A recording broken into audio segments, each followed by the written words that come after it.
And now, it's time for another Dice Tower review with Tom Vasel.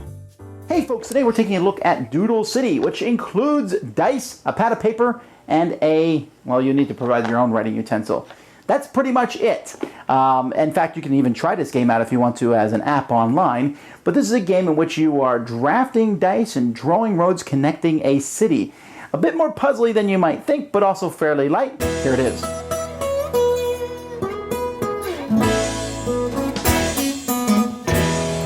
So each person in the game is going to get a sheet like this and some sort of writing utensil, and you're going to start the game off by going to each of these spots here. And so you'll start with this one here and roll a die, and it's a 4. And you'll notice that there's numbers here, 1, 2, 3, 4, 5, 6. So the 4 means I color in this line here, like that. And then I roll for the next one, 6, which makes me color in this line. Then the one in the middle, I rolled another 6, which makes me curve this line here. This one here, I roll a 2, which makes me curve this line like this. Then I roll a 6, and this straight away here. Now, everyone is doing the same thing. So everyone has these same starting spots, but this is basically the end of how people are going to be doing things that are the same.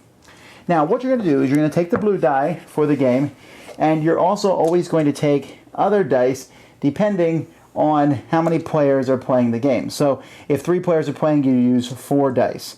If 5 players are playing, you use 6 dice. 6 players, 7 dice.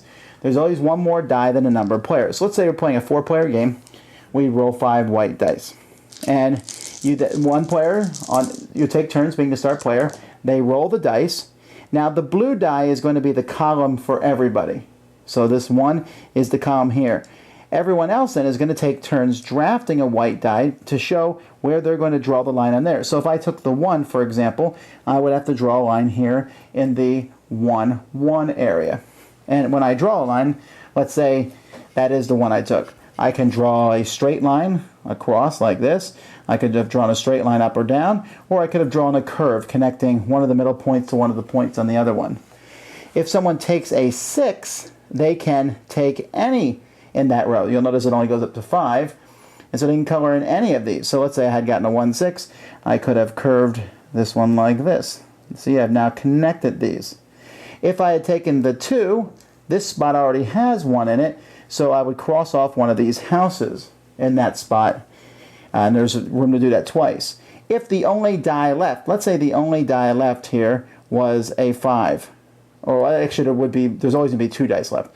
But let's say the only dice left here would be a 1 and a 5. Well, I can't do the 1 because I already have something there. I can't do the 5 already there. Then I can't do anything, so I have to cross off a tree on the bottom instead. The advanced rules of the game, which I prefer playing, allow you to take a die. Let's say there was a 4 here, but I didn't want to draw a line there, so I take the 5, even though I have something there, and cross off a tree. So even though it's negative, later on, hopefully I'll be able to connect that 4.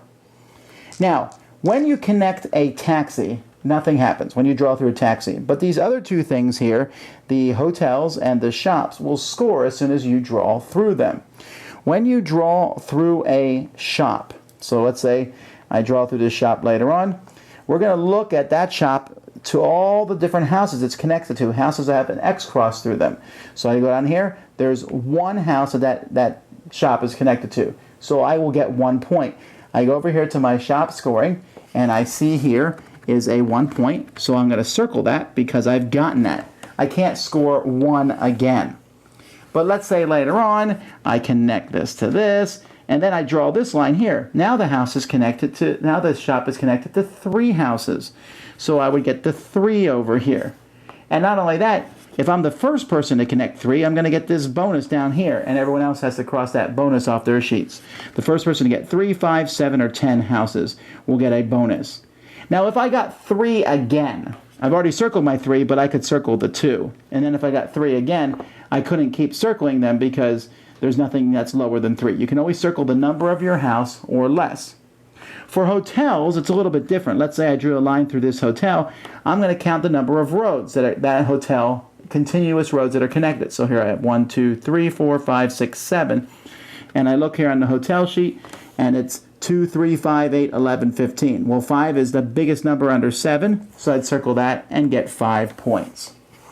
So that's how you play the game. You're going to continuously do that and cross trees off here at the bottom every once in a while because you can't do things. I made this beautifully nice long road here. That always won't happen. The game will end when one person has crossed off their last tree. It shows a flag there. Or when one person has connected a hotel, it scores them 15 points. Or if one person has built a shop that connects to 10 crossed out houses, and all those things will end the game. When the game ends, you'll write your points here for the number of points you've gotten from hotels. Here, the number of points you got from shops. Here, taxis will score at the end of the game. Each taxi scores 4 points as long as it's connected to at least one other taxi. So here I would get 4 points for both of these. And then you would also lose points for the trees. If you have the most trees crossed off, you'll lose 4 points. And whoever has the fewest trees crossed off will get an extra 4 points. Whoever has the highest number of points is then the winner of the game. So that is Doodle Dice. Now, Doodle Dice is a very simple game to teach people. I teach it, you connect, and I score points. It usually takes me a while to get some people to understand how hotels and the shops are scored, but it's pretty basic. Once you know what you're doing, though, the game can be quite the brain burner. As you sit there and you're saying, okay, if I connect this to this, and later on I'm going to connect here and here, and you're trying to guess. There's some luck. And everyone loves when the blue 6 is rolled, because when a blue 6 is rolled, you can go in any column you want. And if there's a blue 6 and a white 6, that's fantastic. And I will always cross a tree out to get the road exactly where I want to, because I'm usually confident that the big long road will score me more points than any -4 that I get at the end of the game.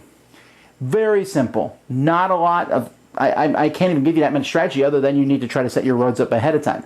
I will say, as I said in the overview, that I think you should play the expert variant where you can deliberately take a die you can't use to either A, stop someone else from getting that die, or B, just you don't want to put a road in a certain spot because you want to get the one hooked up later where it will score you more points, because the later you wait to draw a line through something, the more points. You want to get those X's added to those houses as quickly as possible to make shops more valuable. You want to get taxis covered up, and then you want to start connecting and putting lines on the hotels and the shops, which scores you quite a bit. As I said, this one is a definite, for me, I like it, but I mean, this is an easy one to recommend. Go try the app online. The thing is, the app is not going to do what in person you can do, which is that drafting of dice. I mean, you can do that in the app, but it's not the same thing as playing with other people. Other than taking dice that other people want, it is essentially a solitaire thing as you draw on there, but fun and entertaining and interesting to watch everyone else has used the same dice and the same starting situation, but come up with a completely different city.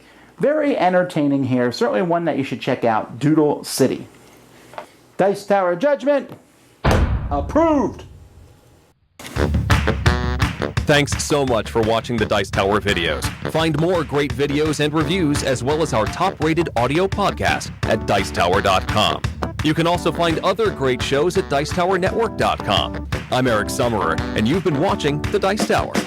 The Dice Tower is sponsored by Cool Stuff Inc., where you can find great games for great prices. Cool stuff in stock. Check them out at CoolStuffInc.com. Shut the door! There?